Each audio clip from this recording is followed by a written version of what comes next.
Nigerians, make una pray for Peter Obi. Make una listen to this video. After listening to wetin Daniel Bwala just expose for inside this particular video, I don finally see the reason, the full reason why this boy VDM talk say na only fool, na only mumu na go vote for APC 2027, because if he really check wetin dey go for inside this country and you still decide say you go vote for APC, e mean say they need to check you well. But just listen to wetin Daniel Bwala dey expose for his interview, im own reaction for so many questions wey dey ask am for inside this video about the happens in this country. But now wetin tell Peter Obi for inside this video, now wetin shock me. With the security he talks about the porous borders and Nigeria's collaboration with neighboring countries. But is this a credible long-term strategy to defeat terrorism? Because it's not the first time we're seeing this kind of collaboration with neighboring countries. Several collaborations have collapsed and some did not even yield much. So then that comes down to how strong is the relationship. It is not one man determining it, is two countries, right? We have been very supportive to all our neighboring countries. They can tell you that. In fact, Nigeria is so magnanimous to those countries that sometimes the Nigerian people used to complain that why are we giving this, why are we giving that to our neighbors? We are doing that as part of a strategic partnership for strengthening securities in our border. No nation that is responsible will look away from the need to partner with your neighbors. And we've achieved a lot. Chad has helped. Niger has helped. We've achieved a lot. When some of these countries that left democracy and went to the dictatorship, at the beginning we had that friction. But the relationship has been established, restored in a respectable manner. A respectable manner in the sense that they are not actively fighting Nigeria, because that will be consequential, and they are also not promoting terrorism against Nigeria. And where we need to help them, as we have always done, we've been doing that. President Bola Tinubu is one. Remember, he led the ECOWAS. He is one leader that has opened his eyes to the responsibility of helping our neighbors, because we have to accept the fact that we lead in this part of the world. But we have seen several suggestions now about securing our borders, because not many Nigerians even understand how porous these borders are. When you say we have porous borders, but some people have come up with different suggestions. Recruit men, who would patrol the borders like a border patrol system, just to fend off insurgents or these criminals that cross that are into this transnational crime. And some people have even suggested, fencing most of these areas, especially those areas that are now that have become routes for these terrorists. Is that not something achievable? It's achievable, but you need more money. It is not something you. But the government has more money now. Yes, but America is the biggest economy in the world. In 2016, Donald Trump said he was going to create a border between America and Mexico. He finished 4 years. Did he finish it? Well, for them, maybe that's not a priority. No, that was what he campaigned on. Insecurity is a major issue in Nigeria. It was a priority in America. If fencing these borders or putting the wall across these borderlines, will make Nigerians feel safe. It should be something the government should prioritize. I am not disagreeing with your point. In fact, government has been working in that direction.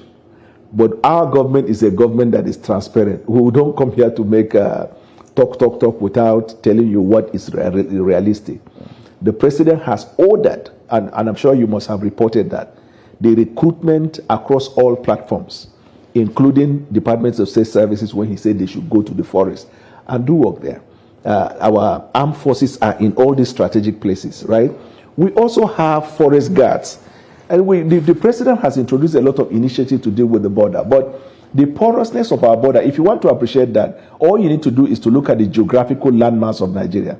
I mean, it's bigger than some European countries when you combine 2 or 3. It is not a joke. When you look at what they call Sambisa, that starts from Borno, runs through Bauchi, I think about 3 or 5 states. It's more than a country in Europe. It is a serious situation. But what we do in this modern age is to deploy technology where manpower will be limited in number. And that's what the president is investing in. Technological equipment that conduct surveillance and reconnaissance, and then deployment of drones that identify and eliminate. Because if your drone system is only to identify and send signal or information, before you mobilize armed forces to go there, the people would have changed location, because most of these activities in our Sahel, they are mobile, they are nomadic, they are not static, they are not in a place.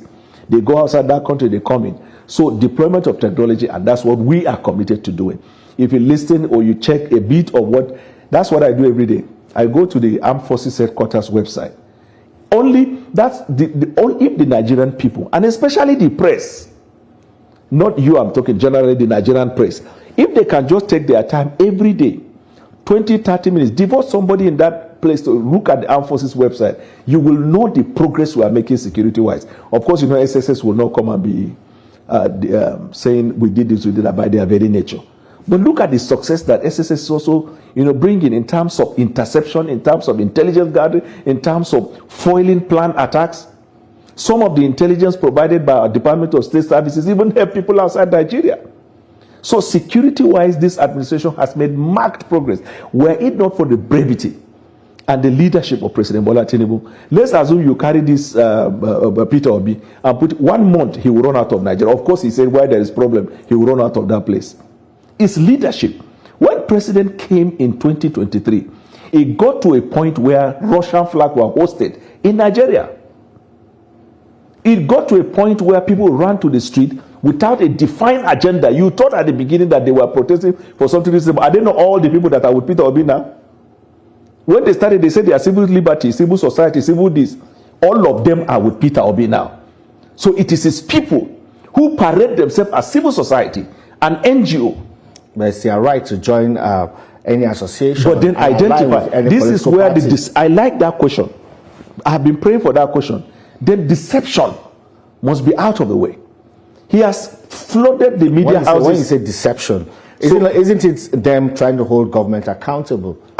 So, you see, from the outside looking in, you will appreciate if people are non-partisan, they are holding government to account. Then it will be said the Nigerian people are calling for this or that. Once you identify with a political party's aspiration, and you are calling Nigeria, the President Bola Tinubu, to do this or that, it is well within the rights of the governing party to look at what you are doing and to determine whether it is partisan, which means that you are using that platform, but in actual fact, no, you're giving the impression that you are neutral, but in actual fact, you are a member of a political party. We see that in media. Some of their anchors are in TV houses. Every morning they sit that they're analyzing. Nothing that government does that they like. If at the day Nigeria makes progress, they are sad. Mr. Bola, but these are still Nigerians impacted by programs and policies of government. So I give you a good example. What is it about them jumping up and down, talking about issues that were resolved already? Why wouldn't they accept the fact that there is progress made in the economy? Our own type of opposition here is worse than what you can tell. In America, when they look at England, look at America. If you say we are going to do this and the governing party did it, I mean, decency, say, okay, that's okay, that's but you know, the frustration now with President Bola Tinubu's economic reforms, a lot of people say is because the impact is not widely felt. It's just felt by maybe a small group of Nigerians. I'm not saying the privileged Nigerians. I get there are point. Several, maybe like the NEL Fund now felt by students, but it's not a wide range of Nigerians in the country of 250 million people. That's why we're hearing this kind of outcry about so much suffering, hunger. So shouldn't we begin to question the mode of implementation? No. So the fact that majority of Nigerians have not been impacted by the policy. But do you agree that majority of Nigerians have not been impacted by I have the policy? said it over and over that the population of Nigeria and the resources with which we are implementing policies, it will take time. But what you will appreciate us with is that we are slow, steady, and consistent. Now, take for example, when you say 1 million Nigerians have benefited from the NEL Fund. If we have resources, we will not say 1 million. We'll give 10 million Nigerians, and that means that's a wider coverage. But as a researcher, let me tell you something. You must have heard people talking about survey. You conduct survey to have impression about the generality. Now, in the same way people conduct survey to talk about the problems of the Nigerian people, to say majority are complaining, we, the governing party, also can conduct survey by the impact of this policy to project that the Nigerian people are receiving it. So this NEL Fund, for example, are from the north. The northern Nigeria, people from northern Nigeria benefited from the NEL Fund more than the rest of Nigeria, and the president is not a northerner. Let's stop this politics thing that this opposition sometimes they push. There is nothing about this policy that we have not taken our times every day to relate to the Nigerian people. So when you talk about the foreign reserve, were it not for the foreign reserve, we would be where we are today. There is no part of our economy, our polity, our politics, and our nationhood that the leadership of President Bola Tinubu has not been able to channel and put. Now you talked about the foreign reserve. When the government mentions this as one of its achievements, fair enough. But they say all of this only strengthens the macro economy, which is not a bad thing. But people in the informal sector, the akara sellers, for instance, ordinary Nigerians, people who are low-income earners, not many of them, can point to the benefits of these macroeconomic gains. Many of them are pointing. You see, and that's why I continue to employ the media to go to city. We go to the streets, my brother. Talk is cheap. Leave opposition. We go to the street. Now look at it this way, sir, with the greatest respect. You cited a very good example of the akara sellers. I recently heard a multi-billionaire in Nigeria. She was being interviewed by a foreign journalist. And she said it's a $1 trillion opportunity. And the people that constitute that economy, 70% are women. These akara sellers, kuli moi moi that you are seeing, apart from this Gen Z, we are the foundation for the training of people who are leaders in this country. But she also mentioned that that sector is still untapped. Yeah, it's the same. So the reason is because opposition are even angry because the first lady said, "This is my contribution to the foundation. My mother sold akara razors." Plenty of people. Is it Gen Z that they are learning how to put 1 naira in gaming and get 1 million that don't know the dignity of labor?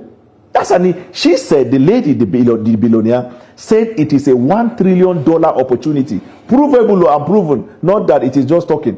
And she said 70 to 80% are women. This is what we have a policy regarding the small scale business enterprise. We give loan, we give opportunity and facilities to them. How accessible are these policies to these people, and how aware are they that there are these opportunities of government grants, loans, and all that they can access? Because sometimes when you go to the streets and speak to them, you hear them saying, "We need government to support us." How is the government supporting them? Where's the meeting point? So government has been supporting them. If you look at the advertorials from News Agency of Nigeria, every day. A lot of them don't read newspapers. But if you are looking for a job, you have to read newspaper now. You want to sit in your house and come and give you money? You have to go and look for where the opportunity lies. The Nel Fund, for example. There are people. The other day I was having a podcast and we're having a Zoom interview meeting, and in the course of the question and answer, one called from Maiduguri. He said himself and 2 of his siblings are right now doing their medicine in the University of Maiduguri, all thanks to the Nel Fund program. That man and 2 of his colleagues, they are going to come out as doctors. They are going to contribute to Nigeria. And there are many parts of Nigeria where people are impacted like that. Have you looked at the IT sector? We are bringing revolutionary changes there. So this is my point, sir. This government is committed. If you are looking for opportunity in government, what you do is seek for information regarding that. News Agency of Nigeria, every single day, NTA. But because it is government infrastructure for news dissemination, people rarely watch it as much as where they go and watch in other TVs where it is easy for somebody to come and peddle fake news. But if I'm looking for job, I go look for where they look, where job they. I go find that. I go apply. So we encourage Nigerians to be proactive. Okay. This government is doing its best, and the best of this government has been applauded, both locally and internationally. All right, then let's move on quickly now to some political matters. Mr. Daniel, some observers have noticed that you become particularly animated whenever the conversation turns to Peter Obi and who is the NDC presidential candidate. Now, does that reflect an assessment that he's President Bola Tinubu's principal challenger in 2027? I wouldn't say, even though I believe that if he gets to the election, he might get more vote than Atiku. Atiku's biggest opportunity would have been to partner with Asiwaju Bola Tinubu, play some roles. Not with Peter Obi? No. What I mean, they can never partner now. All the opposition, have you seen them ever partnering? But what we have even asked them, what is your plan? You people have been asking them. Have you had any of them has a plan? Let me address. Maybe it's not yet time to unveil their manifesto. No. Every day if you criticize government policy, offer alternative. That way we'll say you're a opposition. Now look at it from Peter. So what's your let me use the word now, obsession? With Peter Obi. Yes, attacking Peter Obi. No, I don't. Not. I call out his obsession for calling out Peter Obi. So every time his people are the first to talk, the media houses will ask us to react. But you see, the narrative peddled by media, it's as if we wake up from sleep and we are looking for Peter Obi. Peter Obi is inconsequential. If not because the way politics in Nigeria is played, anybody, even Showore, say he wants to be president. So wherever the presidential candidates are gathered, he will be there. That's why Peter Obi is there. If not, Peter Obi is not a match to Ashwaju. All the governors that have governed in Lagos have all done better than Peter Obi. So Peter Obi is not a match. But here is the issue. Why I have been calling on Nigerians to be very serious. Peter Obi introduced into our politics a very dangerous phenomenon. Let me tell you, he's building a movement that will be no far different from bandits. The people who call themselves obedient. Do you know right now, in the past 2 days, all over the media, they say I died? No, but you said that will be similar to bandit. I didn't get that well. Listen, Let me repeat it. That comparison, don't you think so it's unfair? they are political extremists. Maybe that's better. And I will give you one example. One of them only met with Sheyi Tinubu. They greeted exemplisantres and they put the video online. These people wanted to eat him alive. When he called their bluff, Peter Obi flew from Lagos and went and met him. Do you know, these people were online abusing him more. But when Peter Obi went to meet him, do you know what Peter Obi told him? That it is the opposition abusing him. Obvious identified individuals who are very popular online. He has never accepted the responsibility of the conduct of his people. He has always said it is the opposition. Indeed. He was in Lagos. He broke airport traffic rule. His car was clamped. He said his life was threatened. He went to Europe just a few days ago and said whether the governor of Benue or which state wanted to kill him. They did. Is this honorable? But members of the opposition, they raised some concerns suggesting that President Bola Tinubu is not in charge of his administration. You are the president's spokesman. Is he in charge? And does he take charge? Your same president is not in charge of his country. Well, that's a serious allegation, raised by the opposition. They are jobless. How can Peter Obi in Lagos? They've even asked, not Peter Obi now, the ADC, they've even asked the National Assembly, to set up a committee to verify if the president is actually in charge of the country. Yes. Just because they are not in charge of their party does not mean the president is not in charge of his country. In fact, the chargeness, if there's any English word like that, of the president in his affairs of government is the reason why they are surviving in their businesses. Most of them are rent seekers, tax evaders. What are we talking? And now you're talking. Now tell me any part of government the president has not taken a decision on. One thing I can tell you about President Bola Tinubu, the little I know, he is a slow decider on issue. Because he wants to have all the information required to inform his decision. Indeed. But when he makes that decision, you can hardly fault it. All right, then you say President Bola Tinubu is in charge. Well, I'm also in charge of my program. I'm also in. Thank you for watching that video. So guys, before you leave, look at it down here. Do well to subscribe and also put on notification bell so that whenever we upload any video in this great platform, you will be the first to see it. And please don't forget to drop your comment at the comment section what you think about this video, your opinion as well. See guys, this is where I'm going to end the video and I will see you guys some other time.